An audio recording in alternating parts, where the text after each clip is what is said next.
All right, guys, you remember that bare bones California edition M&P Shield 40 that I bought and did a review on. Didn't really care for it too much. Very snappy. Obviously 40 is one of those calibers. It's like some people like it, some people don't. I could take it or leave it. I just wanted to buy it because I have a plethora of 9mm options. Just wanted to switch it up a little bit, add another 40 to the lineup, and you know, go from there. Decided that we are going to spice it up just a little bit, Gucci it out, if that's what the kids are still saying these days, and see how much better we can make it without messing up the functionality, because you can do all this stuff, but if it doesn't work, then it's fucking pointless, right? So let's do a couple things real quick, get it out to the range, and then show it off to you guys, and let me know what you think. All right, let's go. See if I can mess this thing up a little bit here. All right, let's do it. Yeah, so that was a pain in the ass, but there she is. It's in there, the Apex trigger. It's like a whole duty kit. There's a bunch of springs in the sear housing that I had to change out. And now we're onto the slide and the spring kit for that, the new plunger. And we'll see what this thing's all about. Stock trigger was like, you know, I felt worse, I've felt a lot better. So it's something that you don't really have to change, but I'm definitely, you know, welcoming improvement. So hopefully this thing works out well. Let's go ahead and continue working on this slide. Got my again Apex kit going into the slide as well, and then I'm going to go ahead and install these AmeriGlow sights here. Hopefully they'll be able to co-witness. If not the end of the world, still better than the stock sights. So let's get it. All right, so there it is. Got it together. However, I still need to put on my front sight. Got the rear sight on. That's easy. Rear sight pusher tool. Got to figure out how to attack the front here without messing up the finish. That's one of the drawbacks to having something Cerekoted, is now I'm worried about chipping it or scratching it up and, you know, ruining that finish right off the bat before I even use the thing. It's a tool, it's going to get worn in, but, you know, when something's brand new, you want it to actually, like, look decent for at least a couple days before you start messing it up. For now, I'm going to throw on this Ridin optic. It's not what's going to be here long term, but it's what's going to go on here for now until I purchase the optic that I want. Notice I got those Zelle posts, which are super nice. Help just add that little bit of extra recoil management there for the optic. It's directly milled from the slide, so that's awesome. Gonna make this thing super strong. I had it mounted up a couple times already just to mock fit it and make sure it's good. So the optic I want isn't exactly RMSC footprint, but it's close enough to where our RMSC optics will work on it as well. So let's go ahead and put this thing on here. Hey guys, welcome back to the channel. So today I'm going to be shooting my M&P Shield 40. Now I went ahead and this was just very basic. You can see my old video that I did on it. I'll link it down in the description, where this was just a bare bones California compliant piece of crap.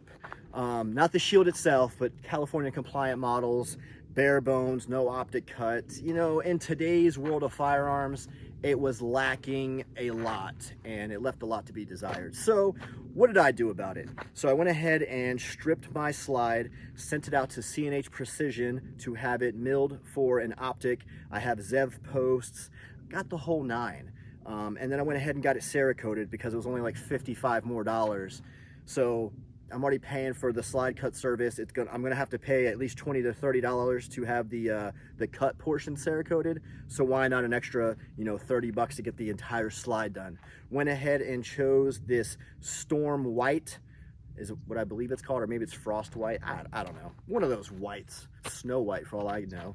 And I think it turned out pretty cool. I'm gonna nickname this thing the Panda. All right, so while that was being sent off, I went ahead and ordered some AmeriGlow night sights. These do co-witness with the optic just barely. There's not really a lot of options for raised sights for the Shield.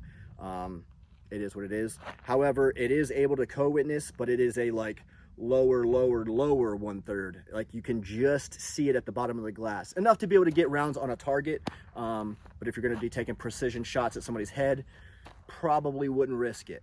But if you're aiming center mass, you're gonna hit your target. So it is what it is. Paired that with a Ridin optic for now.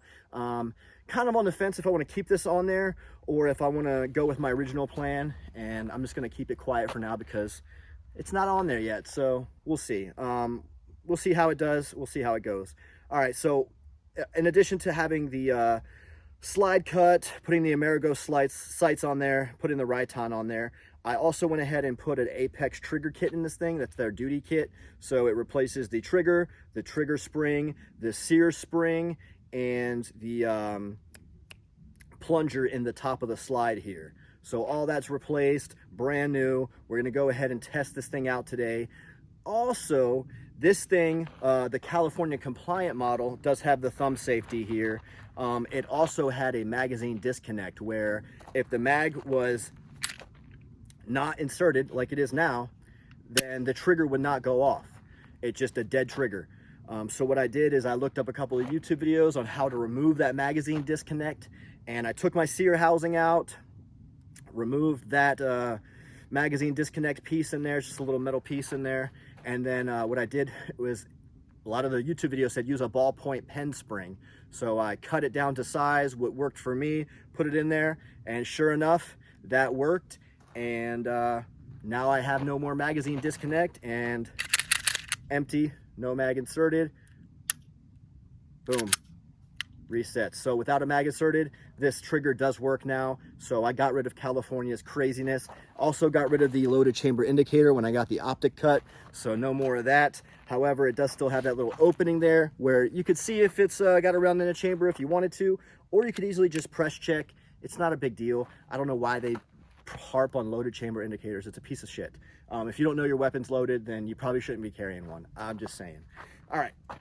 So threw some hockey tape on there for a little bit added grip, and then I also added this Samson Manufacturing magwell here. Now, I wanted a little bit more capacity because Shields come with a 6 and a 7 round mag in the 40 caliber. Now, with this magwell, the 6 round mag no longer works. The 7 round mag still does. Goes in there nice, sits flush, looks good, everything super nice. All right. However, I wanted a little bit more capacity, so I went ahead and ordered a Pro Mag. And I know what you're gonna say, Pro Mags suck, blah, blah, blah. Cool, I get it. But you don't really have many options out there. So I went ahead and ordered the Pro Mag, and it has this, this sleeve on it. Now, you can use it without the sleeve, and it works just fine. However, you leave this whole big gap here, and I just thought that looked kind of a little ugly. So me and my infinite wisdom, I went ahead and got my Dremel tool out and decided to go to work on this thing. Now, I did not do the best job. It is not clean work by any means. However, it filled that gap a little bit. And you know that saying where, you know, measure twice, cut once? I should have did that because this would have turned out really good. So you see, it locks in, everything's good. It filled in a lot of that space, but I cut a little bit too much off because originally this was like double the size and it would not go up in there. So what I did was I cut it a little bit too short, and you can see that if I would have measured a little bit better, I would have filled in that gap and this thing would have fit perfect. But, you know, live and learn. If this thing performs well today, I'm gonna pick up a few more, so we'll see how it goes. The ultimate goal today is to shoot a couple hundred rounds through this thing to break in the trigger, see how reliable it is now that I've done all this crap to it, and make sure that I didn't affect the functionality, because yeah, it looks pretty, it looks cool, but if it doesn't function, then what's the point, right? So let's get to it. All right, so let's go to work, shall we?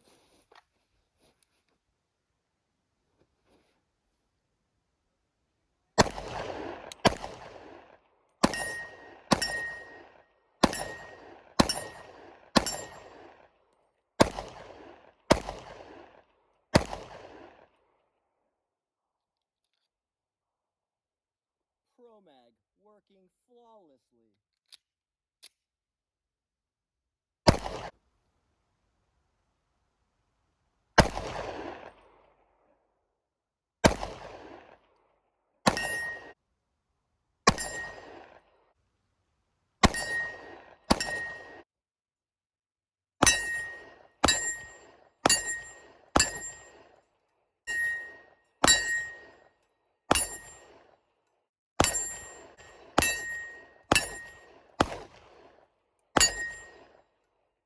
When you're shooting a couple hundred rounds through your weapon, make sure that thing stays lubed up. Got my Liquid Drip LLC gun lube out here today. Keeping it lubey.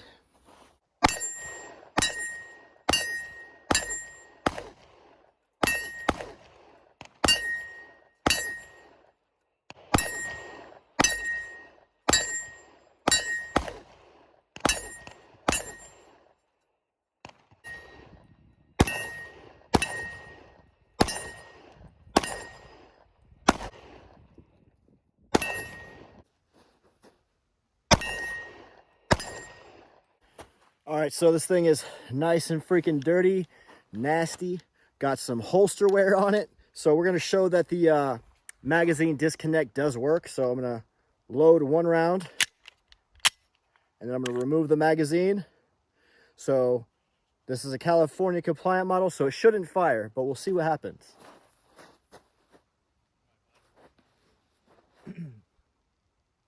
Still no mag.